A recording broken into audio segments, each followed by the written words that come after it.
Welcome to Chillin' 101. We hope this video helps. You start by preparing the Databricks side and your credentials so Power BI can connect. First, make sure a cluster is running and the JDBC/ODG endpoint is enabled. This allows query traffic. Next, generate a personal access token in Databricks for secure authentication, and note the workspace URL and HTTP path. Once done, install the Databricks ODG driver on your machine if you plan to use direct query. It improves performance and stability compared to generic connectors. Now configure Power BI to talk to Databricks. In Power BI Desktop, choose Get Data and select Azure Databricks or ODG depending on driver use.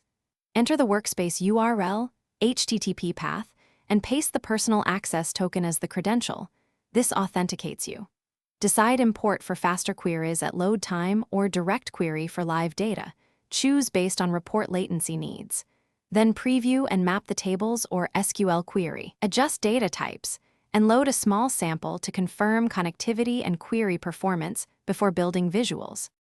Finish by optimizing and deploying your report. Push heavy transformations into Databricks SQL or Spark to reduce data transfer. Use partition filters and select only needed columns.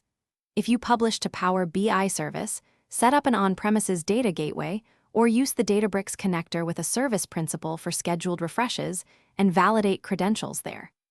If something fails, first check that your personal access token isn't expired. Confirm the cluster is running, and verify firewall or VNet rules allow Power BI outbound connections. This resolves most. Thanks for watching. Consider subscribing if we helped you.